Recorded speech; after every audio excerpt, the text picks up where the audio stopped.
You know, a lot of people will tell you that drugs are cool and that everybody's doing them. But you know what? They're wrong. See, everybody's not doing drugs, and you don't have to try them to be cool. Marijuana, a drug that has been demonized for most of the last century, has been making a comeback in recent years as medicine. But as medical marijuana becomes legal in more and more states, it seems everyone has their own opinion, perspective, and concerns about this illicit drug. So the big question is, who's taking this as medicine and does it actually work? And if so, why are we only hearing about this now? Everything was coming together for, a child's dreams to go do what he wants to do. This is Ty, a college student at the University of Florida who has been using medical marijuana since middle school. So what made this child take up the drug? Yeah. And then all of a sudden on Christmas Eve, I got really sick. I went to the hospital. I had an appendectomy. And from there, my medical story just went downhill. I had a seizure on New Year's Eve due to an interaction with the medicine. I was diagnosed with pancreatitis. Doctors didn't know what to do. After being transferred around and stabilized, he was sent home despite his constant pain. There was nothing that was working. The only things that were working for my pain was morphine. And so I went back to the hospital. They thought that I had an eating disorder, put me in an eating disorder protocol in a psych ward with pediatrics and whatnot. Then when I was home, I was still in a lot of pain. I wasn't able to eat. And we were thinking, oh, I have an eating disorder. Whenever Ty tried to eat, he could only manage a few bites before becoming nauseous and having to excuse himself. One day his family asked if he'd be interested in trying marijuana to help with his appetite. His answer? No, there's no way. Well, okay then. I classified marijuana in the same class as PCP and cocaine and whatnot, and that you just would have no control of your body. So yeah, at that point, I really just did not want to try it. I had all these negative ideas about it. That same night, Ty's brother, who was visiting from UF, told him that he smoked marijuana. Ty didn't believe his brother at first because of how smart and talented he was. He was the ideal student, scholarships, perfect scores on the SAT, and more. Having his whole perception flipped about marijuana, Ty tried it. And then I tried it and still was able to study and still was able to pass all my classes in 8th grade. Well, if that's the case, why do we still have these stereotypes towards marijuana? Why is it still taking this long to pass? For that, we have to look back to the 70s.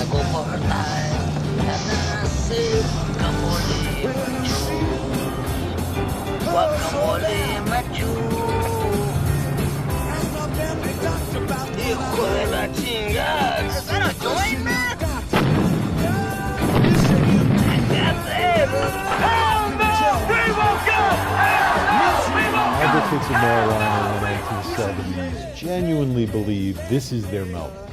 They are about to get what they have wanted, which is an environment in which marijuana is legal and available to any adult consumer that wants it. This is Dr. Joseph Spillane. Not only is he the Associate Dean for Student Affairs in the Liberal Arts and Science College at the University of Florida, but he is also a historian who specializes in American social policy, criminal justice, and drug control. Here are some of his publications he's been involved with. So we thought he was pretty qualified to talk on the subject. And they believe this in part because marijuana's use is growing very substantially.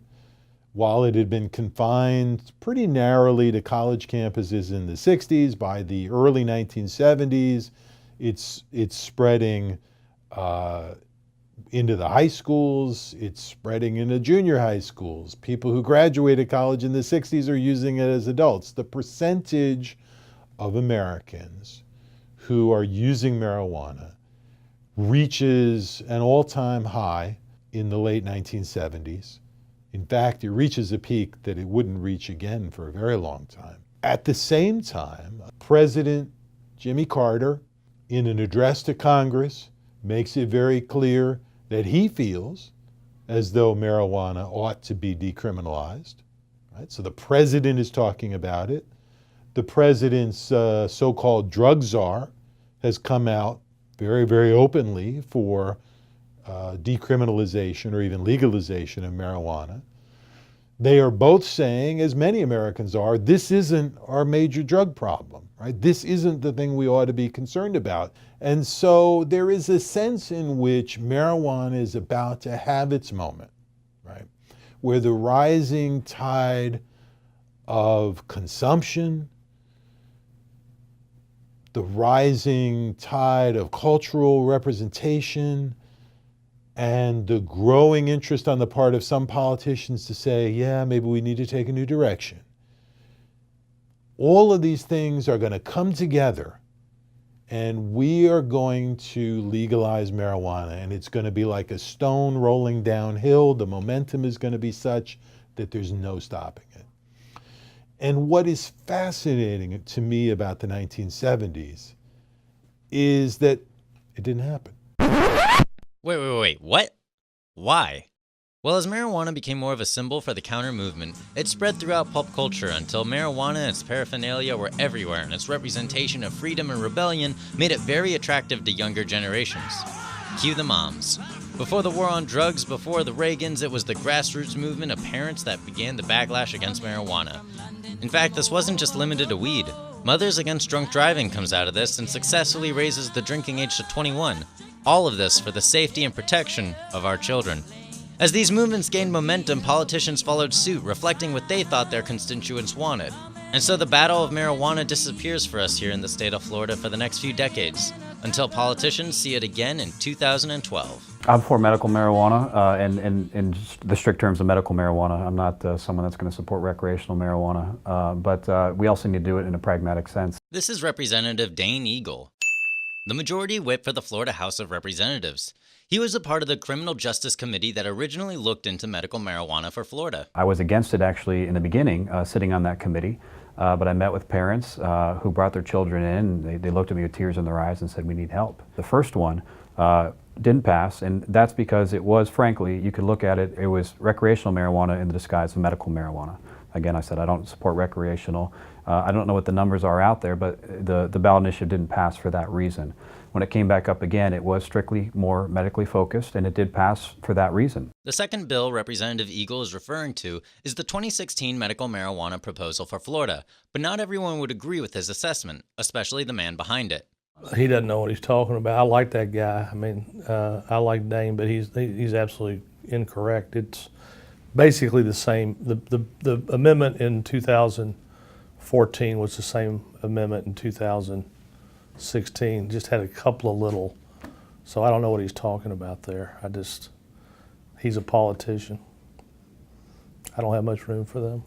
This is John Morgan. Yes, that John Morgan. I'm John Morgan of Morgan & Morgan. Morgan & Morgan, for the people. So I don't think that there was enthusiasm for the vote. I thought that enough young people could be inspired to come out and vote, and they did, but just not enough to get me to 60%. So it was turnout, number one. Number two, it was a constitutional amendment. There's a lot of people that don't like to change the Constitution. They were for the idea of medical marijuana, but they didn't want to change the Constitution. And so the argument was this should be done legislatively. By the time we got back to the second round, my argument was it's never going to be done legislatively. If we don't do it ourselves, who's going to do it? And then I think finally I changed a little bit of the language to get rid of what I called red herrings. Let's ask a more objective viewer. There's just a continued momentum nationally, right? 2 years makes a big difference. More and more people begin to say, yeah, you know, maybe this isn't such a bad thing. So it benefits from that. 2016 also benefits from a better funded campaign for the ballot initiative, right? And this goes back to the lesson the reformers learned, right? You got to win politically. And to win politically, you got to win the way everybody wins politically, with TV ads and money and all of the things that help influence public opinion. And I also think that 2016 benefited to some extent from a very clear effort on the part of advocates to say, we're going to make sure that this is carefully controlled. I think the 2016 advocates argued, and I don't know if they were right or not, but they argued that this version was going to be easier to control, maybe more structured than the 2014 initiative. So Florida passed medical marijuana, but with heavy restrictions in terms of growing license as well as limited distribution and consumption options. No, you can't actually smoke it or eat it. only oils and vaporizers. But soon, medical marijuana with THC, the psychoactive component of the plant, is also available to patients. But the big question is, why? Originally, Floridians were voting for non-euphoric medical marijuana. Why are we now letting patients get high, especially after decades of criminalizing the drug and those that partook? Why now? Well, because it works. Parents again come in and are able to physically show how this is helping their children, the ones we were originally trying to protect in the first place. And it works even better when both components of the plant, the CBD non-euphoric part and the THC, are working together. So, does this mean that we're letting patients get high? Well, maybe not that high. You can start off with CBD alone. If you get results, great, their endocannabinoid system's humming. But if it's not working, then you add THC, because THC enhances the binding of CBD to the receptor, and they work in conjunction. Okay, yet, like for him, CBD blocks THC at the psychoactive center. So I help him, and I don't get him high. This is Dr. Hashem, a Florida expert on medical marijuana who has worked to help hundreds of patients with this plant. Here's the thing. As a physician, you're supposed to help people. Okay, we don't really do that anymore. We give them drugs that create side effects and create problems. Think of this, big pharma: one drug, one target, 1,000 side effects. A plant, 200 targets or 200 medical ailments, no side effects. It's straightforward, it's simple, and the other benefit is that I can get patients off of narcotics, off of benzodiazepines. That's killing 91 people a day in the U.S. There's a big opioid crisis. I've known about it for 15 years, and I've been trying to get my patients off of it for years. So that's one of the other reasons I started doing this. Was it was a quick out for me to get patients off of their dangerous medications that I don't believe in and get them feeling better. I'm currently off all medicine for Crohn's disease except for medical cannabis. I've had 5 back surgeries, and I have been on any kind and every kind of pain medication you can think of. And I was just sick and tired of taking handfuls of pills. Hydrocodone I've been on since 2011. Before that, it was on OxyContin since 2008. Okay. In 1 month, and the withdrawals have been very, very little. In the past, I received counseling and I received tons of different medications, and I could not take any of that medication because it just rendered me dysfunctional, and I just could not go through my daily life. It's hard to say where the future of medical marijuana lies. It's still federally illegal despite individual state laws, yet at the moment they aren't busting in the front door to legal dispensaries. Many are calling for it to be removed as a Schedule I drug so more research can be done, while many others still have legitimate concerns about the processing and dosage of this new medicine. Either way, a plant dating back thousands of years is back in the spotlight, and although some scientists may have their concerns, others like Dr. Hashem argue that this is the cure for patients who have been failed by modern-day pharmaceuticals. I love it.